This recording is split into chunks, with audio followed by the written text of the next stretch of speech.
Bismillahirrahmanirrahim. An Abi Hurairah dari Abu Hurairah radhiyallahu taala anhu. Anin Nabi dari baginda Nabi Muhammad sallallahu alaihi wasallam. Qala beliau bersabda, ta'awwadhu, mintalah kalian perlindungan billahi dengan Allah.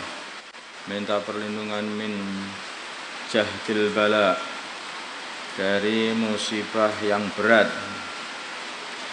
Min jahdil bala, dari musibah yang berat.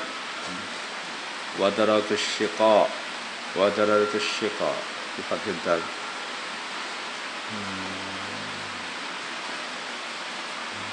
Wa daratus syiqa.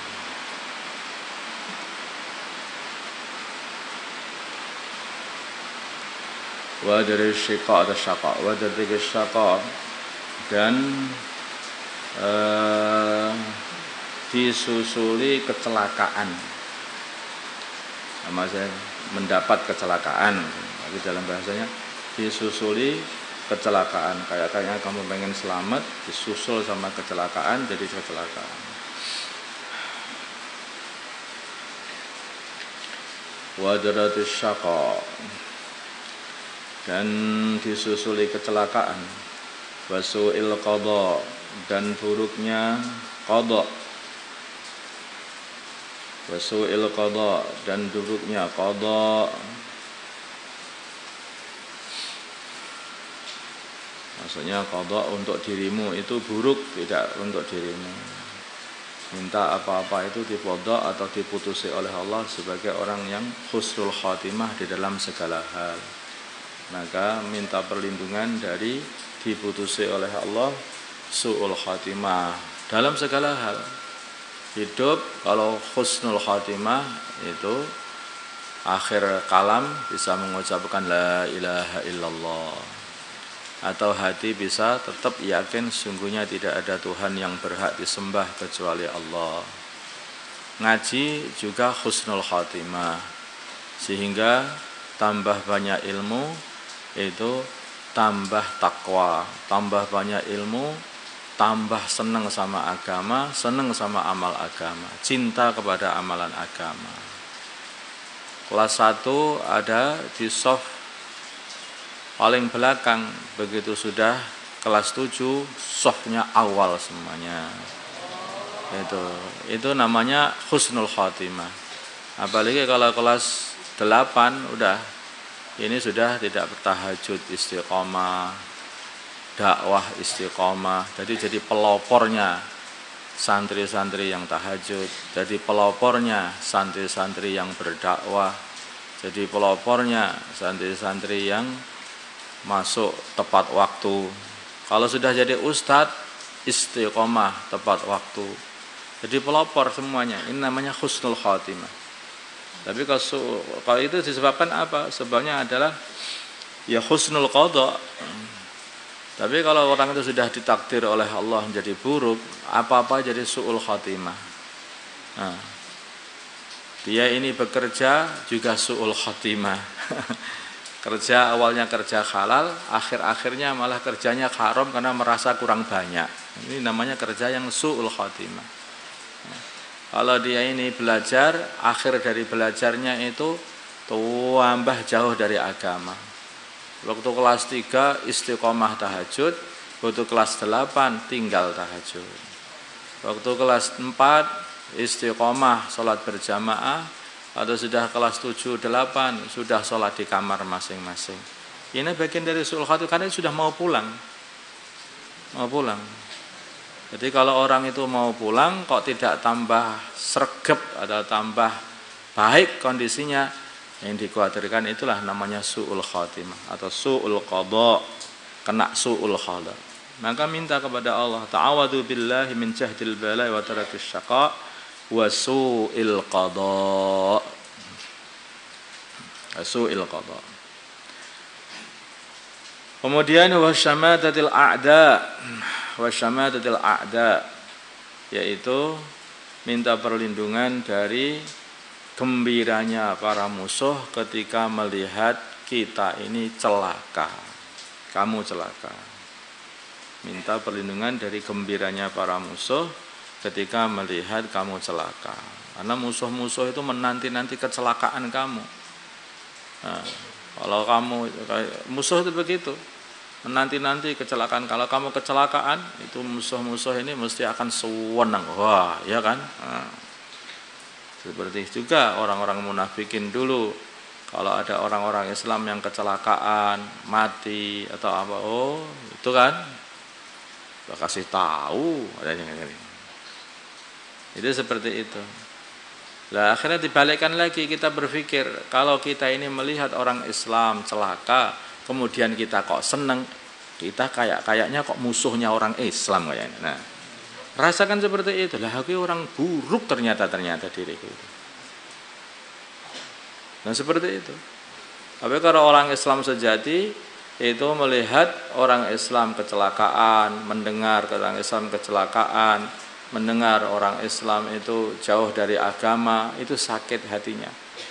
Pengen sekali menolong, pengen sekali gitu. Itu rasanya. Ikut susah, sedih. Muttafaqun alaih.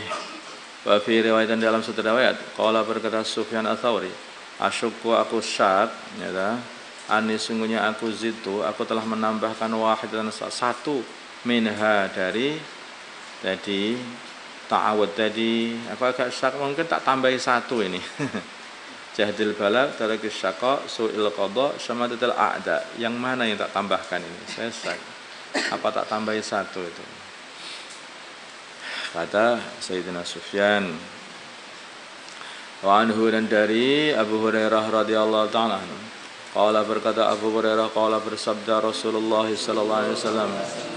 Yaqulu bersabda baginda Nabi Muhammad sallallahu alaihi wasallam, Allahumma ya Allah, aslih, perbaikilah li untuk diriku dini agamaku. Ya Allah, perbaikilah ya Allah untuk aku, untuk kemanfaatanku, dini agamaku.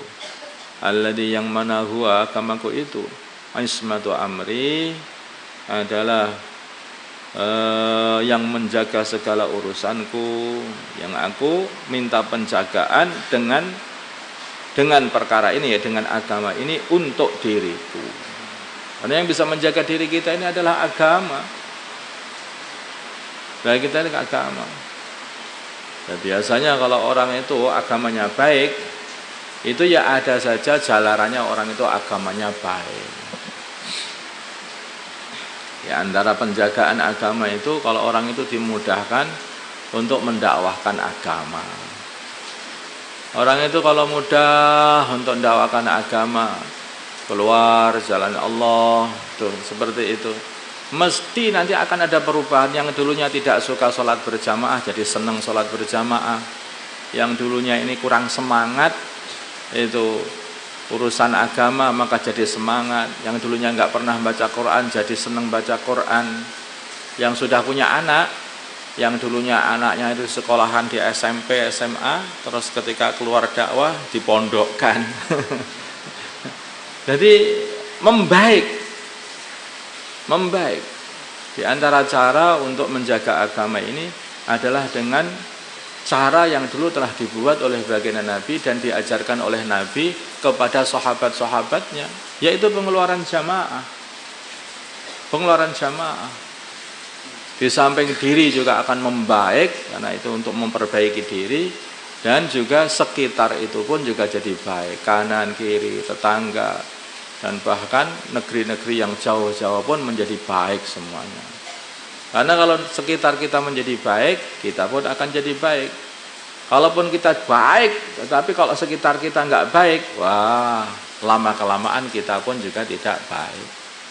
Mesti ketularan, karena manusia itu seorang yang selalu berinteraksi, berhubungan dengan orang lain. Ini rumahku ini terbaik, ada agamanya. Lah tetanggamu nggak ada semuanya. Oh, sebentar lagi habis kamu.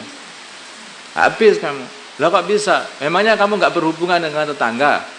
Memangnya kamu nggak ngobrol sama tetangga? Memangnya kamu nggak duduk bersama tetangga? Nggak duduk sama orang kampung? Sebaik apapun kamu, kalau sekitarmu tidak kamu perbaiki, maka kamu sendiri akan hancur. Nah, seperti itu. Maka perbaikan diri ini mesti digabungkan dengan perbaikan sekitar dirimu. Sekarang kamu punya baju putih bersih masih baru, ya dah. Tetapi sekitar kamu itu tiangnya itu ada olinya, temboknya ada oli, lantainya kotor, semua serba kotor. Tahu tuh, capek aku sandaran di tembok, innalillahi wa inna ilaihi raji'un. Ada olinya, lah rusak apa semua baju baru. Kalau sekitar merusak, habis barumu juga jadi rusak walaupun kamu yang terbaik awalnya. Ini gambaran. Demikian juga sebaik apapun rumahmu atau dirimu, itu kalau sekitar kamu buruk, hancur juga kamu. Makanya amar ma'ruf nahi mungkar ini betul-betul ditekankan oleh baginda Nabi. Nah, karena kalau sudah sampai meninggalkan amar ma'ruf, minimalnya seseorang itu ketika melihat keburukan di sekitar dia kok diem, tidak amar ma'ruf, itu mesti gini. Pertama, dia akan ridho kepada keburukan. Begitu dia ridho dengan keburukan, dia akan mengamalkannya. Sudah seperti itu. Kenapa orang itu memakan perkara subhat tidak boleh? Nah, kenapa tidak boleh makan subhat? Oleh baginda Nabi dilarang, jangan dekat-dekat subhat, bahaya itu. Bahaya. Man hama khawlal khima yusiku ayyaqa'a fih. Barang siapa mendekati tanah larangan nanti juga masuk. Akhirnya begitu itu. Di situ ada pohon mangga yang begitu banyak sekali. Jangan dekat-dekat, nanti ngambil paling. Ini contoh, ini khimah itu. Man khawla khayal khimah, enggak hanya nulis-nulis saja. Tahu-tahu jatuh tibanya. Ini orang itu juga seperti itu. Jadi orang itu kalau sudah tidak peduli dengan perkara subhat, ini enggak jelas kok, ini masih subhat saja, tidak jelas halal dan haramnya, enggak apa-apa, dimakan aja. Lah kamu loh sudah tidak peduli halal, tidak peduli haram. Bagaimana kamu nanti tidak makan haram? Ini loh tidak peduli halal, enggak diketahui kok, enggak diketahui, dimakan aja. Loh, kalau kamu sudah enggak peduli halal, enggak peduli haram, kamu siap makan, ya nanti suatu hari ya tetap makan. Sekarang gini aja. Kalau ada, itu katanya itu di Korea Utara itu adalah makanan yang terbuat itu dari tahe katanya. Ya, nah. Wallahu a'lam, saya nggak tahu itu apa fitnah apa betulan, nggak ngerti. Kadang-kadang orang kalau kadang benci itu ngatakannya aneh-aneh. Katanya. Tapi ini buat contoh saja. Kemudian kamu dikasih makanan, gitu. Kamu ini dari tahe betul apa enggak ya? Kamu enggak tahu kan? Kamu rasakan enak tiba no. Nah, kamu enak tiba katanya. Kamu katakan enak itu. Suatu kali kamu tahu betul-betul dari tahe. Oh ini yang dulu itu. Ya itu orang merasakan enak ini loh, dimakan akhirnya. Awalnya kamu tidak tahu, setelah tahu itu betul-betul haram. Enak kok, saya pernah merasakan kok. Lah, repot kalau sudah begitu. Itulah makna Nabi, itu tidak boleh mendekati subhat. Kalau orang sudah berani makan subhat, mesti akhirnya makan haram. Lah demikian juga di dalam suasana itu, dalam suasana kebaikan ini, kalau kamu sudah mendekati suasana keburukan di sekitar kamu, mesti kamu juga ayyaqa'afi, masuk di dalam suasana keburukan juga. Berkumpul dengan orang buruk mesti akan kembali, mesti akan kena keburukan. Hijrah dari Mekah sampai Habasah, tidak mau kumpul dengan teman-teman Islamnya, malah kumpul orang-orang Nasrani di Habasah sana. Apa yang terjadi? Masuk agama Nasrani, meninggalkan Islam sampai mati. Itu ada orang hijrah. Makanya hati-hati. Allahumma ya Allah, aslih, perbaikilah li untuk diriku li adini agamaku. Alladhi, yaitu perkara huwa agama itu ismatu amri, pelindung di urusanku. Wa aslih, perbaikilah li untuk diriku dunia ya agamaku. Alladhi, ya dunia, biha di dalam dunia, ma'asi hidupku. Wa aslih, dan karena hidupku itu di dunia ya Allah, maka perbaikilah duniaku ya Allah. Baiknya dunia itu apa? baiknya dunia. Kalau itu makanan yang makanan halal, rumah halal, tanah halal, semua serba halal, itu baiknya. Maka di antara doa yang selalu dibaca oleh Nabi, Allahumma Rabbana atina fid dunya hasanah. Di dunia ya hasanah tuh. Wa aslih, dan perbaikilah li untuk akhiratku, allati ya akhirat fiha, dalam akhirat, ma'ati tempat kembaliku, sehingga akhirat baik, dunia baik, agama baik, masya Allah. Waj'al, dan jadikanlah al hayata kehidupanku ini ziyadatan, penambahan li untuk diriku, fi kulli khairin, dalam segala kebaikan. Tambah hidup, tambah panjang umurnya, tambah banyak dakwahnya, tambah panjang umurnya, tambah banyak sholatnya, tambah panjang umurnya, tambah banyak puasanya. Ini banyak umur belas nggak perlu puasa. Yang seperti itu, wah ini takut ini. Kalau orang itu tambah umur kok tambah jahat, wah berbahaya.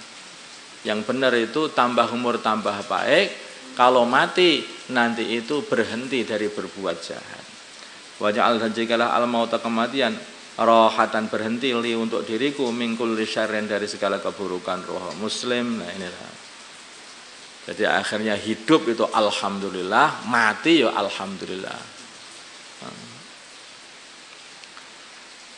Wa anhu, dan dari wa an Ali, dari Sayyidina Ali radhiyallahu ta'ala anhu, qala, berkata Sayyidina Ali, qala, berkata li kepada aku Rasulullah sallallahu alaihi wasallam, qul, katakanlah wahai Ali, Allahumma ya Allah, ihdini, kasihlah hidayah aku, wasaddidni, dan luruskan aku. Wasaddidni, dan luruskan aku, karena orang itu kalau enggak lurus repot itu. Bisa ketulo-tulo hidup itu, ngelakoni agama nggak beneran, nggak pas lagi, berjuang nggak pas lagi, semua serba nggak ada pas. Sadid nih, luruskan aku. Sebenarnya sadat itu adalah tengah-tengah itu, ada lurus, pas, tengah, itu seimbang, pas. Makanya kita dikatakan sadat adalah sedengan dalam segala hal. Seperti saddidu wa qaribu, beramalah dengan sedengan saja, jangan terlalu sedikit, jangan pula terlalu banyak, biar istiqomah. Wa qaribu, dan mendekatlah kepada puncak. Itu caranya Nabi itu, supaya dapat istiqomah. Amal itu dengan sedengan, diambil dari sedengan, kemudian nambah lagi sedikit, nambah lagi sedikit. Seperti orang itu angkat beban itu, sedengan dulu, jangan dipol-polkan. Memang kuat 100 kilo, nah gak kuat. Sekarang 30 kilo masih berat, berapa? Dimulai dulu lah, bentar, yang sekuatnya dulu.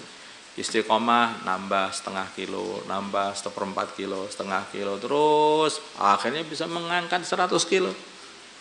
Nah seperti itu. Demikian juga dalam amalan itu begitu. Dari sedengan, kalau sudah permulaan langsung aku 100 kilo, udah kuat, oh ternyata aku nggak mampu. Nah seperti halnya kamu sholat pengennya langsung 1000 rakaat, udah kapok aku, udah lah habis, nggak mau sholat lagi. Makanya sedikit demi sedikit, pengen puasa Daud, mulai dulu dari 3 hari setiap bulan. Kalau sudah kuat 2 hari setiap 1 Jumat. Kalau sudah kuat lagi, baru nambah lagi puasa Daud. Nambah lagi puasa Daud. Jadi sedikit demi sedikit naik lagi. Kalau sadat bisa berarti tengah-tengah, atau sadat maksudnya adalah luruskanlah aku ya Allah. Rawahu Muslim. Wa fi riwayat Allahumma ya Allah, inni, sesungguhnya aku as'aluka minta kepada engkau al-huda, petunjuk, was-sadada, dan lurus. Rawahu Muslim.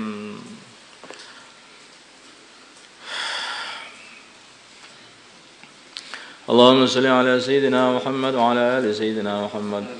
اللهم صل وسلم وبارك وترحم وتحنن على سيدنا محمد وعلى آل سيدنا محمد وما صليت وسلمت وباركت وترحم وتحننت على سيدنا إبراهيم وعلى آل سيدنا إبراهيم في العالمين إنك حميد مجيد. اللهم ارحم أمة سيدنا محمد، اللهم اغفر لأمة سيدنا محمد، اللهم أصلح أمة سيدنا محمد، اللهم آلف بين قلوب أمة سيدنا محمد، اللهم انصر أمة سيدنا محمد، اللهم عزل سلطانا نصيرا. اللهم اهدنا واهد أمراءنا وزعماءنا وعلماءنا وأمام المسلمين أجمعين واجعلنا سببا لمن اهتدى. اللهم ردنا ورد المسلمين جميعا إلى دينهم ردا جميلا. وصلى الله على سيدنا محمد النبي الأمي وعلى آله وصحبه وسلم. الحمد لله رب العالمين. الفاتحة.